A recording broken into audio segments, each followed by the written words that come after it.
So internet leads suck. Well, yeah. So the few points to hit on there. One, the conversion rate is getting far worse. I mean, we used to convert pay-per-click at 1 or 2%. Now we're a fraction of a percent, right? So the conversion rate has gone down a lot. The cost has gone up a ton because there's far more competition, and every single realtor on earth wants to just find a way they can spend money, get lead, and ultimately get more closings. So there's a ton of people who are blowing money, which is driving cost up. Some of these lead sources, if they'll still take your money, are charging you like $1,000+ a lead. Like, it's an absurd amount of money that people are paying. So you have conversion rates dropping, and then you have cost skyrocketing, which is making it next to impossible to actually make any money. And a lot of people are struggling to make money on the top line. By the time you actually factor in cost of goods sold, expenses, everything, they're losing their face off.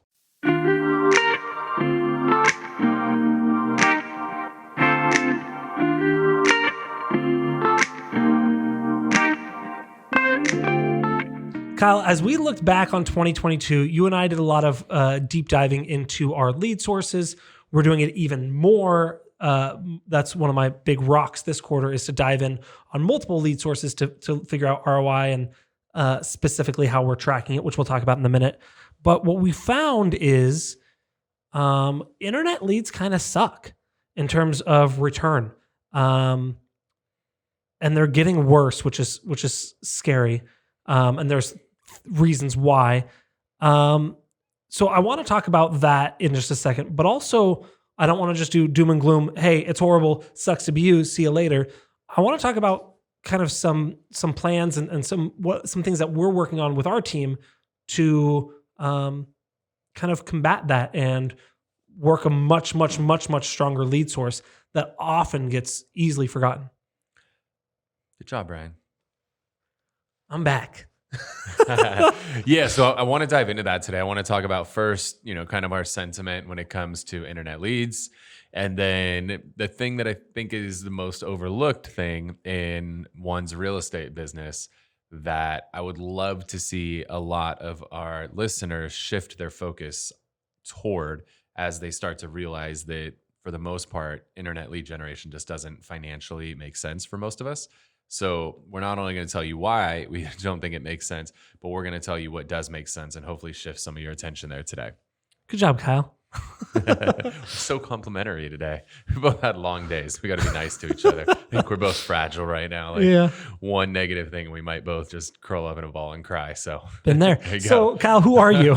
Yeah. So welcome to the Whissel Way Podcast. My name is Kyle Whissel with eXp Realty in San Diego. And I'm Bryan Koci, Director of Marketing here at Whissel Realty Group in San Diego. The goal of the show is to give you the tools, techniques, and tactics to go out there and crush it in your business. The way that we like to do that is to answer the questions that you have for us. So if you ever have a question you want to have us answer on the show, you can always go to thewhisselway.com where you can ask us questions, subscribe to our podcast and YouTube channel, join our referral network for everybody leaving California, get on our private Facebook group and email newsletter where we share a lot of tips and tricks, and get dialed in with our content creation course. So all of that is at thewhisselway.com. All right, Bryan, let's do this. So, okay, before we said internet leads suck, let's back it up. Let's back it up with some stats.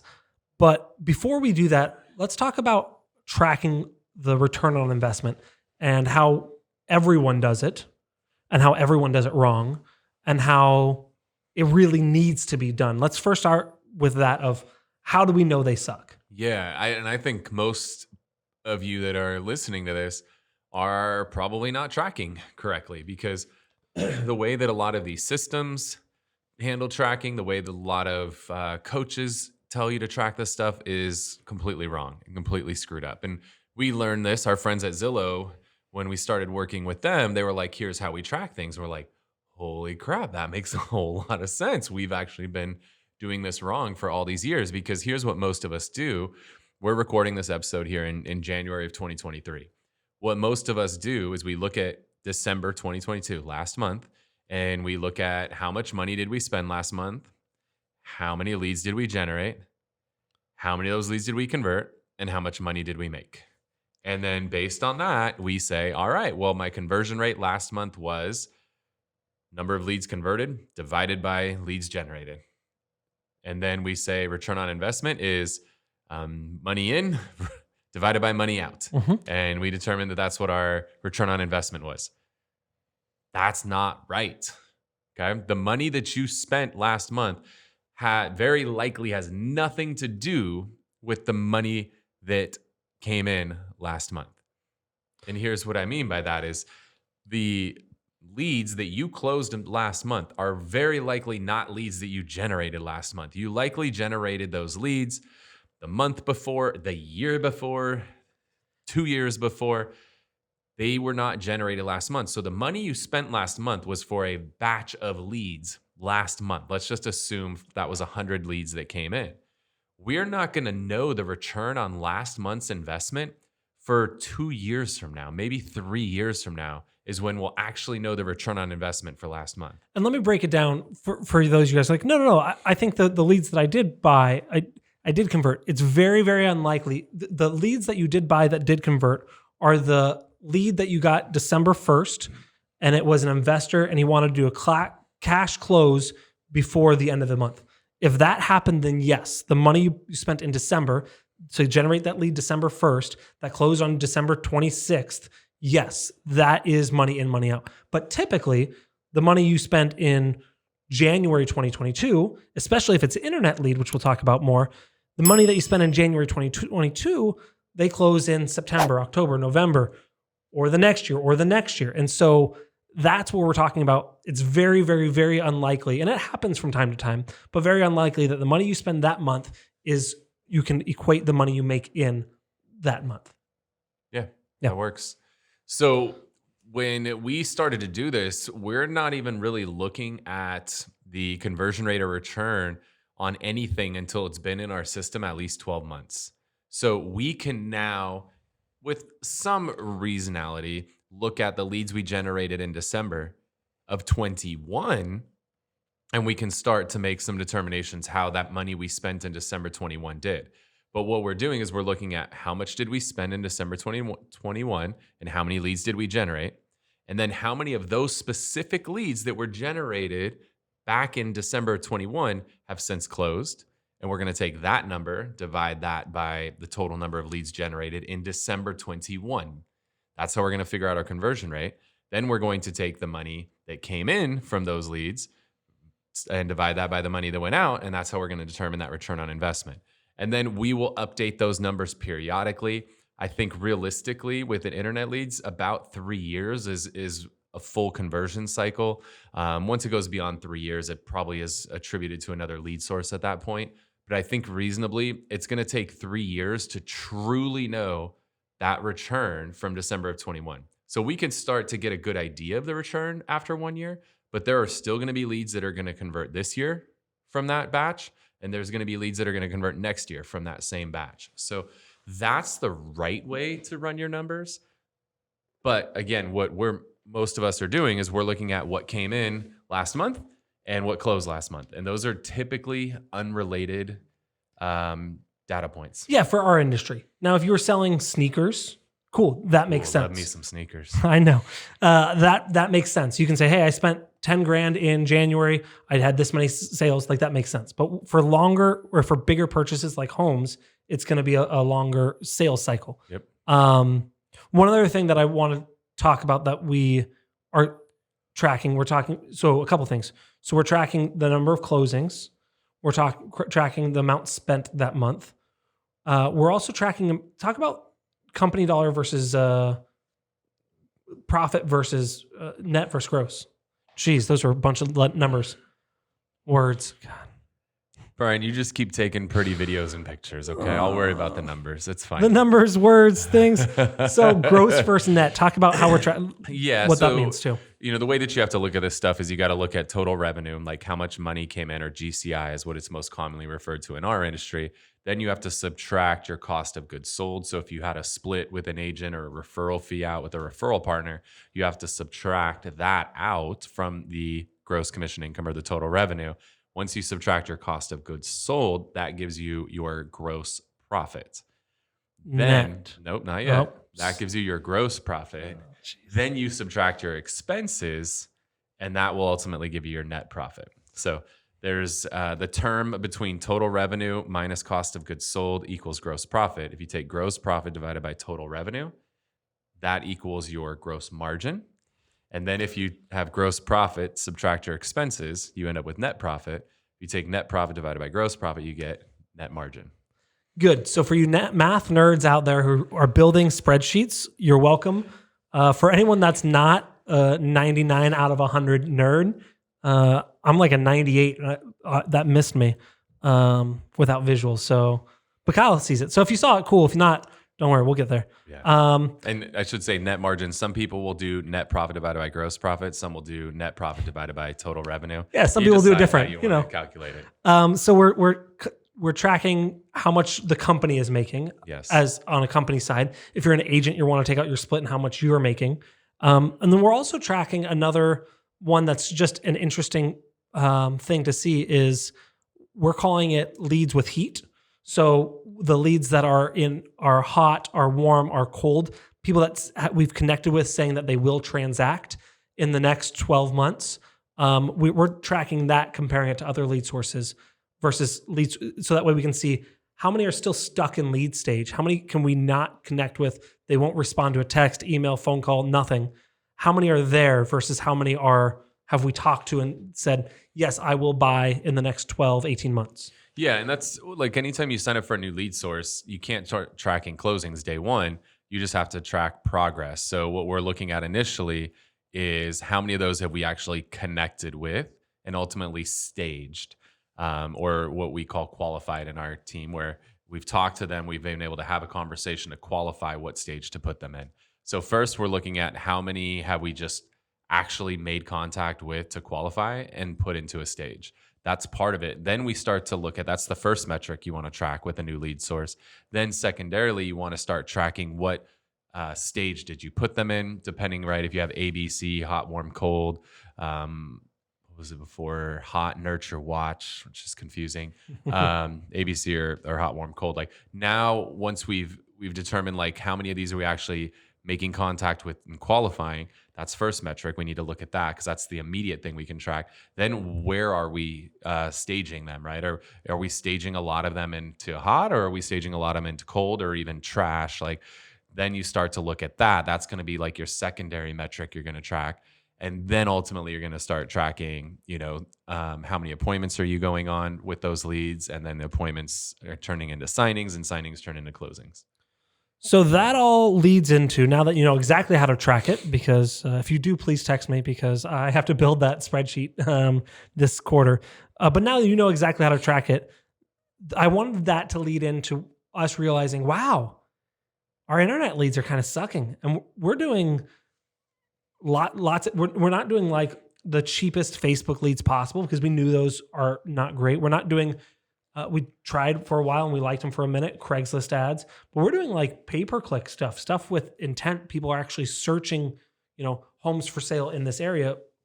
We're noticing no es bueno. Not at all. Yeah, I mean, what we're starting to see, Bryan just broke a chair. What we're starting to see is the conversion rate is just getting lower and lower. I mean, our pay-per-click conversion is less than 1% right now. It's a fraction of 1%, which we attribute to a few things. One, it's far more competitive, is a huge part of it. Two, there's a lot of very big brands out there that are, garnering consumer attention.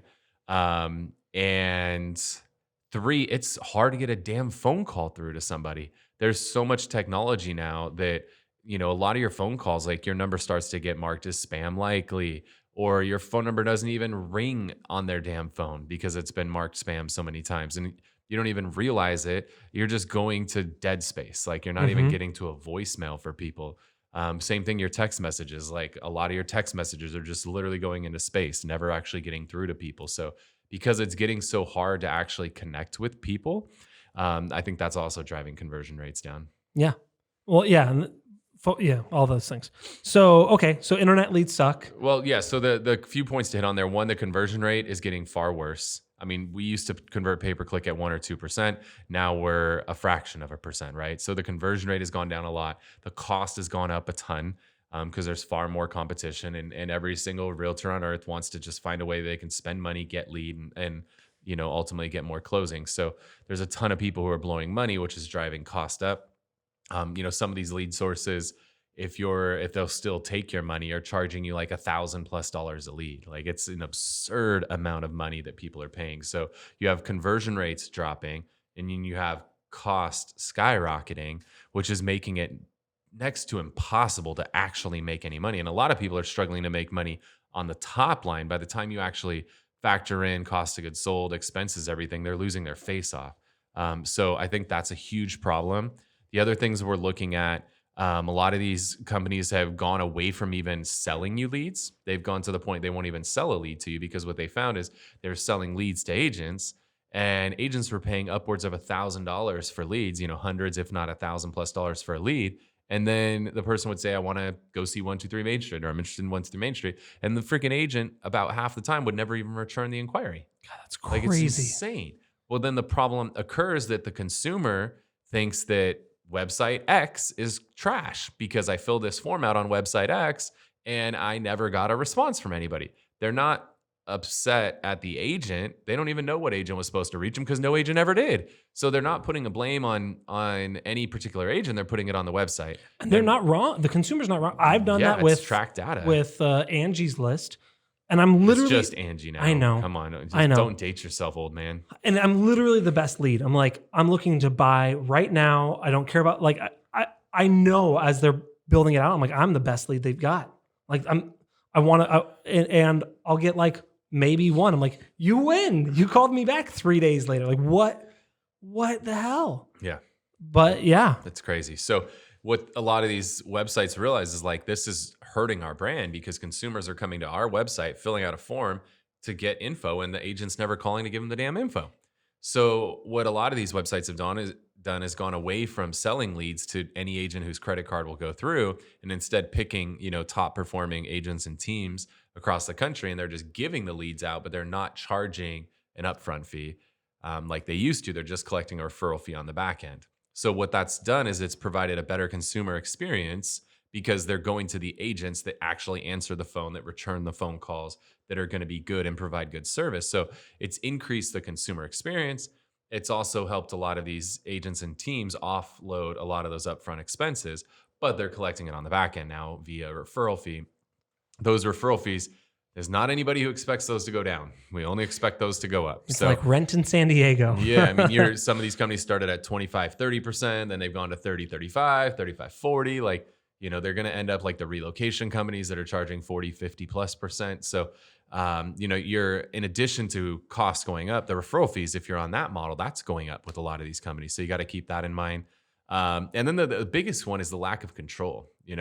We had a partnership with a big company at one point, and something went south, in that relationship. We had 14 employees, and literally just in the blink of an eye, that account was gone. We had to fire 14 people, had to completely rechange, position the company, do all kinds of changes. Like, that could happen. Like, and we lost a lot of money. We lost a lot. Yeah. A lot. Not only the money that we had spent, but the opportunity costs we lost as well. Mm-hmm. So, that was a huge, huge deal. And that can happen to anybody. It happened to us. It could happen to you. Nobody's, immune to that. We could all have that same thing happen. So you don't want to build your business on one leg, especially not a leg like internet leads that you don't control, mm-hmm. right? There's a saying that I heard is that you don't build your castle on somebody else's land. And if you're building your castle or your real estate business, in our scenario, dependent solely on one particular, portal, website, internet lead source, like, that thing could get cut off tomorrow and you are screwed. So you want to build a business that has at least 4 legs, right? You think about your typical chair, it has 4 legs. You've also probably sat on chairs that have 3 legs, right? A chair can work with 3 legs as well. So it's so weird. You're like, he's got 3 legs. It's a tripod. You can sit on that. I've sat on chairs with 3 legs. A chair will still stand. But if you build if you have a chair with 1 or 2 legs and you take a leg out, your ass is on the ground. So yeah. You want to build a business that even if one of your legs gets kicked out, you're still standing. And so, on our team, we've built something we call the Core 4. Hold on, before we get into that, we've already told them transition. they're tracking wrong. Yeah. You're doing your ROI wrong. You got to build a whole And we're not spreadsheet. trying to be an a-hole here. We're just trying to help you. Oh, We're just no, trying to help you realize you might actually be losing money. Because we were, and we didn't Yeah. know. And so the reason we usually call people out is because we're like, oh, we've been messing this up for years as well, and no one told us. So tracking the ROI wrong. Last year was rough for a lot of people. It was rough for us. And now we're saying, hey, the solution to that is not internet leads. So that's fun. So are we going to give them any good news or? Yeah. Yeah. I just felt like I hadn't talked for a while. I wanted to, we were transitioning into it. I'm like, wait a second, it's my turn. I mean, the good news is that there's a lead source. I've told a story, and if you've heard me tell it, you need to hear me say it again because you probably haven't done anything with it. And sometimes you need to hear a story more than once. There's a book called Acres of Diamonds. I'm not going to tell you the whole book. I'm just going to give you the elevator pitch version of it.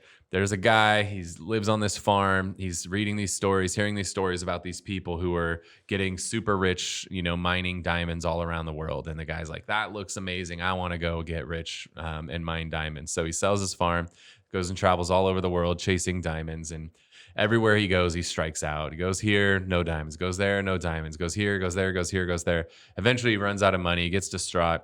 He sees no reason to even live anymore. He throws himself into a tidal wave and dies. Meanwhile, I hate that part of the story. Can't we just be like, it's he weird. lost. I mean, it's a weird way to go. Yeah. So meanwhile, the guy who bought the farm, one day he's just walking along the river and picks up a rock, and it's like, oh, this is cool. It's like this shiny rock. It's kind of neat. He brings it back to the house, puts it up on the mantle above the fireplace, doesn't think a whole lot of it. Later on, a man comes over to the house, and they're hanging out doing their thing, and points up at the rock, says, hey, what's that? And the guy's like, oh, it's this cool shiny rock I found down by the river. And the guy says, let me see it, looks at it and says, this isn't a rock, this is a diamond. And lo and behold, there were acres of diamonds right along this riverbed the entire time on this guy's farm that he sold to go chase diamonds. And for a lot of you're selling the farm to go chase diamonds, and one of those diamonds you're chasing is internet leads that are going nowhere. You're going to come up empty. And if you could just focus on your acres of diamonds, which for you is your freaking sphere of influence. There it is. I was You like, are you need gonna to be him? focused on your sphere of influence. Like, that's your acres of diamonds. It's already there. It's literally right underneath your feet, or in our sense, it's in your palm of your hand. You might be watching this podcast or listening to this podcast on your phone. Like, your phone's your acres of diamonds. Like, everything you need is already in here. You don't need new leads. You don't need a new lead until you have your sphere of influence plan nailed down. Mm-hmm. And I ask agents all the time. I've been in rooms of hundreds of people, and I'll say, hey, how many of you in here would say that your sphere of influence plan is a 10 out of 10? And typically it's a 1% or less. I've been in rooms of like 500, and I think I've seen like 2 people who will say, like, I'm a 10 out of 10 on sphere. What the hell are the other 498 people doing? Internet But the other leads. 498 people are dropping $1,000 to lead or paying a 35-40% referral fee. You realize how stupid that is? Like, that's totally stupid. That's like trying to build a house on sand with no foundation. That shit's not going to work. It's going to collapse over time. Might be able to prop it up for a little while, but it's going to rain a few times. It's all going to sink, and your house is freaking gone. So you need to have a solid foundation before you build a house. That solid foundation is your sphere of influence. And so give us some bullet points of how you do that. What does that look like? Someone's like, yeah, I do stuff with my sphere, but I don't know if it's a 10 out of 10. Yeah, I mean, the first thing you got to do is just get your sphere into your preferred CRM. Like, that's where you got to start. And if you need help figuring out, like, who's my sphere? Sphere is anybody you know that you've established some level of a relationship with. They could be your friends, your family, your coworkers. Like, that's Start with your phone book. Yeah, that's your obvious. Like, your phone book is your sphere. Well, but some of them might be like hot girl number 3. Not mine. Tom says yes. Yeah, look at Tom back there getting all excited. I love it. And if you want, I have this memory jogger that will give you like a whole bunch of ideas of sphere of influence stuff. Like, hey, have you thought about your mailman? Have you thought about your dentist? Have you thought about this person, that person, right? Like, I have this whole memory jogger that can help you come up with a list of all the people that you need. But your sphere should be a big number. And I've had people say, like, well, I just moved here. I don't have a big sphere. Well, you better get your ass into some freaking groups and establish a sphere, because it's not going to establish itself. So if you don't have a sphere and and you just moved into a new city, like one of the things we did is we shot videos with every single business owner in our city. I did 100 videos. I now have 100 business owners in my sphere. That's a way you could do it. Another way you could do it is, if you're one of the girls on our team used to run a group called Hike It Baby. Like, she had young kids. She liked to go hiking. There was a group called Hike It Baby, and she would go hike with other moms and dads that had young kids and all wanted to go hiking together. And she built a sphere of influence that way. Maybe you like to go play some pickup basketball. You go to the court every Sunday and you shoot some hoops. Like, hi, nice to meet you. Would you like to fill out my lead form? But no, those become your people. Like, that's your sphere. So it's anybody that you have some level of a relationship with. Could be your past clients, friends, family, anybody. It's literally anybody and everybody that you have some level of a relationship with. We did a couple podcasts with some of our agents and some other things. One is, like you said, business owners, places that you frequent. Clayton was talking about his drum circle friends. Dan was talking about his church friends. It's really easy. It's so much easier to make friends as an adult, I've learned, when you have kids that are involved in things. So my 6-year-old is going to be starting soccer here soon, baseball, school, PTA, like all that stuff is so much easier to get into groups. It's kind of weird when you're like, hi, I want to be my friend. And you're like, I don't know. But yeah, like, find your hobbies. And there's also groups like the Chamber of Commerce. Networking groups. Mm-hmm. Yeah, Chambers, there's BNI, LaTip. There's all these groups that literally foster networking amongst business professionals. So first thing you got to do is establish your list, your sphere of influence. Second thing you need to do is you need to actually gather all the data for those people. So you need to have names, phone numbers, email addresses, their significant other, and all of their contact info. You need to get key dates, birth dates, anniversary dates. If they're past clients, their house anniversaries, you want to get that. If they have kids, their kids' names, their kids' birth dates. If they have pets, their pets' names, their pets' birth dates. How do you get this stuff? You be a stalker on social media. That's how you get it. Like, let's just be very real. You go through their freaking Facebook and their Instagram, and you scroll through and you look for the post of 100 people wishing them happy birthday. Boom, nailed their birthday. You look for the picture of their little kid when it's their kid's birthday, or you find the picture of when their first picture with their brand newborn kid. Like, you find it, spend some time. This is a very valuable usage of your time. You're spending a lot of time on other dumb shit. This is smart shit to spend your time on. So just build all of this data, get as much data as you can, know as much about these people as you can, because you want to start looking for these magic moments. So the next thing is you need to get them all added onto social media. You need to have your entire sphere. It's not weird to add your sphere, especially your sphere, on social media. You need to add all of them onto social media so that you have them all in there and you can start engaging with them. The ones that, because there's limitations of how many people you can do this with, but Facebook and Instagram both have the ability to add people to favorites. Just Google how to do it. You can add people to favorites. And now you could, on Facebook, you could have it where you see any post, if it's from a favorite, it's at the top of your feed so you don't miss anything. On Instagram, there's a separate section you go to where you only see people that are your favorites. You want to have that in there because now you want to start looking for magic moments in their life. You want it when it's their birthday, you want to be able to, send them a video message or say something to them or send them something.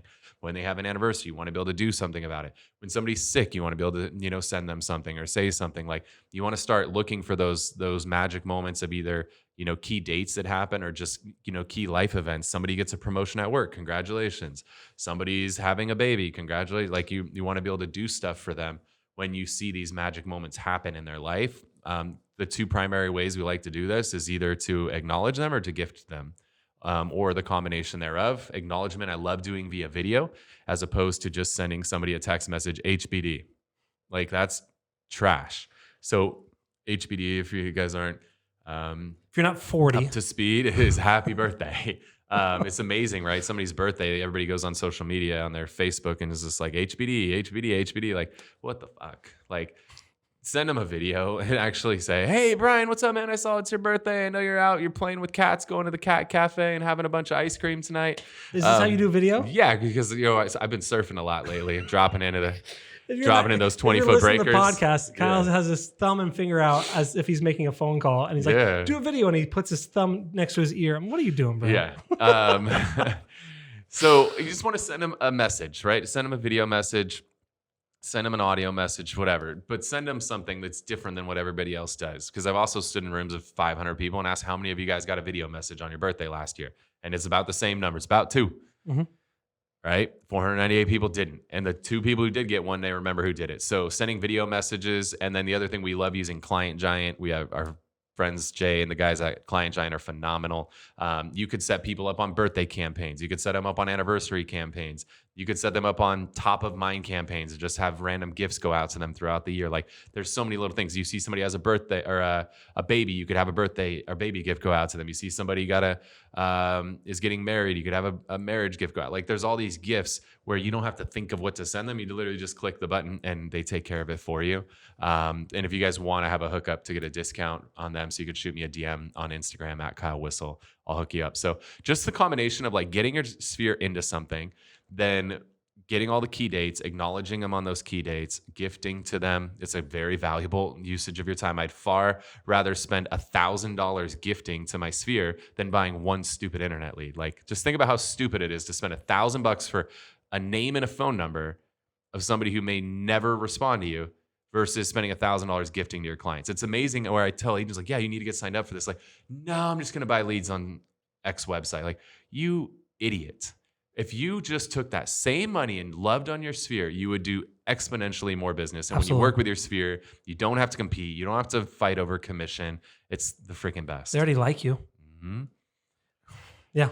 And then the last thing before we wrap, because I know we're about at time right now, is we do 4 client events a year.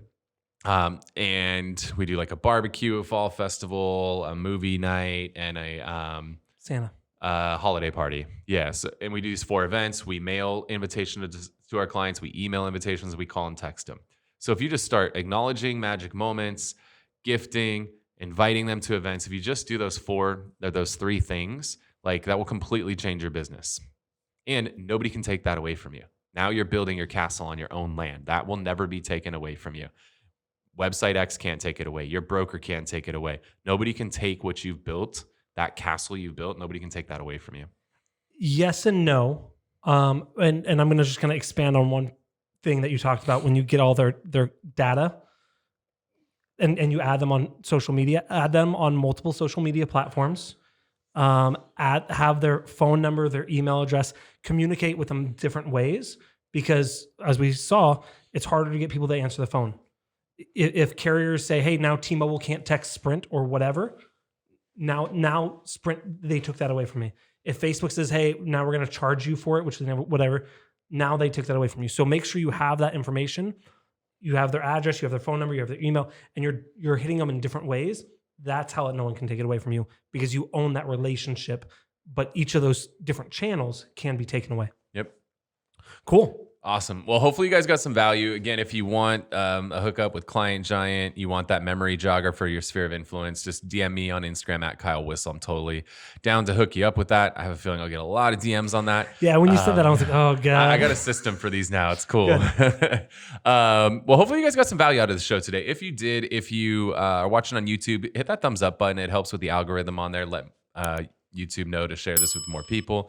And if you want more of our content, you can always hit the subscribe button, a little notification bell, and YouTube will make sure to update you anytime we drop a new video. And if you're on a podcast platform, if you make sure to subscribe to the podcast and then hook us up with a review as well. Reviews are very difficult to get on podcast platform. If you could take like 5 minutes and just write a quick review about your experience tuning into the podcast, it means a lot to us. So would sincerely appreciate that. And before we wrap, one of the things we like to do here on the show is to dive into our Whissel widget of the week. This is something that saves us time, makes us more money, or just helps us have more fun. So what do you got for us, Bryan? So mine, as we continue to build out our studio, you can't see it on the camera here, but what we did is above us here and along the wall to my right is we added a bunch of this sound foam.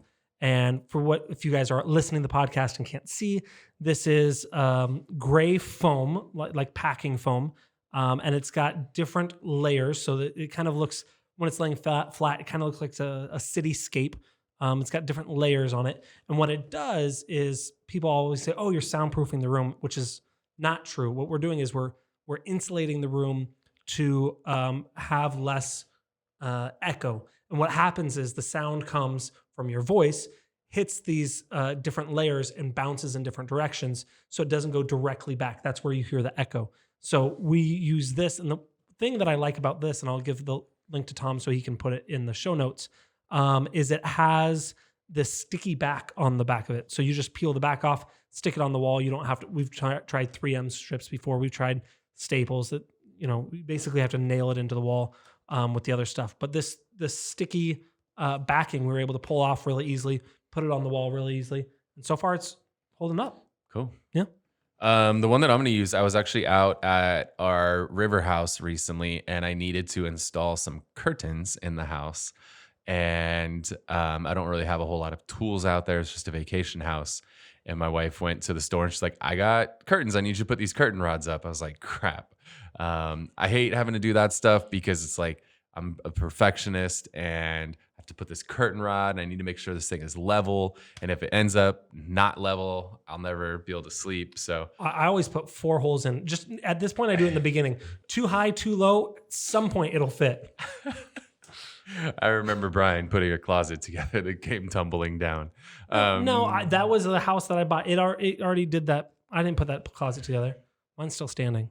So I needed to install this stuff, and I was like, man, I need a freaking level. Is there somebody who can, somebody in the neighborhood, anybody have a level? And while I was waiting for somebody to bring me a level, I was like, hey, there's probably an app for that. And sure enough, there's a bubble level app that came in extremely handy to use when I needed to install some curtain rods and I didn't have a level with me. So you say I have dumb widgets. This is the dumbest widget you've ever done.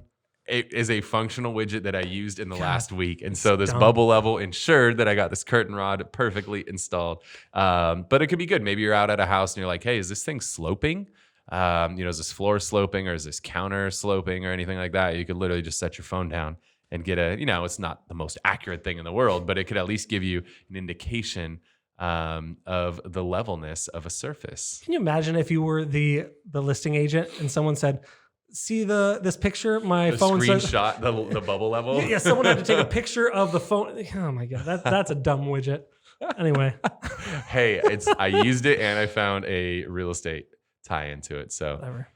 It's not putting a phone around my neck. That's a great widget. Mine's a great widget. How many times have you used that stupid Never, thing? but it's still great. Okay. Yeah, mine is useful. Thank you so much for watching or listening to this week's episode of the Whissel Way Podcast. We will see you next week. Make sure to connect on Instagram at Kyle Whissel. We'll see you on there. Wait. Before you leave, I want to share some more tips and tricks that we're using in our business to take it to that next level. Just click right here. And don't forget to subscribe. Click right here.